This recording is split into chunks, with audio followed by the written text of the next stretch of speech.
Hello అన్ని ఆశల ఇంకా ఎన్ని దాచినావో దాని లోపల ఊహలో ఇలా తేలవే అలా వింతలెన్నో చూపుతానే నాతో రా ఇలా చిన్ని గుండెలో అన్ని ఆశల ఇంకా ఎన్ని దాచినావో దాని లోపల నా ఊహలో ఇలా తేలవే అలా వింతలెన్నో చూపుతాను నింగి నేల అయ్యనే ఇలా అల్లం వెల్లుల్లిపాయ పేస్ట్ ఫస్ట్ ఒక ప్యాన్ తీసుకొని అందులో కొంచెం ఆయిల్ కూడా వేసుకొని దాల్చిన చెక్క లవంగాలు,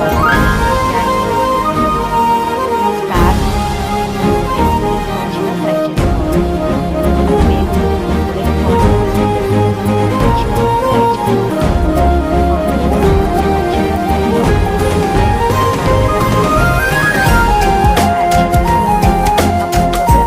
ఫ్రై మంచిగా ఫ్రై చేసుకోవాలండి. ఇది బాగా ఫ్రై అయిన తర్వాత మనం ఇందులో ఒక స్పూన్ వరకు అల్లం వెల్లుల్లిపాయ పేస్ట్ని కూడా యాడ్ చేసుకోవాలి. ఇది బాగా ఫ్రై అయిన తర్వాత మనం ఇందులో టమాటో పేస్ట్ని కూడా యాడ్ చేసుకోవాలండి. ఇది ఎంత బాగా ఫ్రై అయ్యి పచ్చివాసన అంతా పోయేంత వరకు టమాటో పేస్ట్ని కూడా బాగా ఫ్రై చేసుకోవాలి. ఇది బాగా ఫ్రై అయిన తర్వాత ఇందులో మనం ముందుగా పెట్టినటువంటి మసాలాలన్నిటినీ వేసుకుని బాగా ఫ్రై చేసుకోవాలండి. మసాలా పచ్చివాసన పోయిన తర్వాత మనం ముందుగా విజిల్ వేసుకుని పెట్టుకున్నటువంటి చోలేని కూడా వేసుకుని బాగా కలుపుకోవాలి.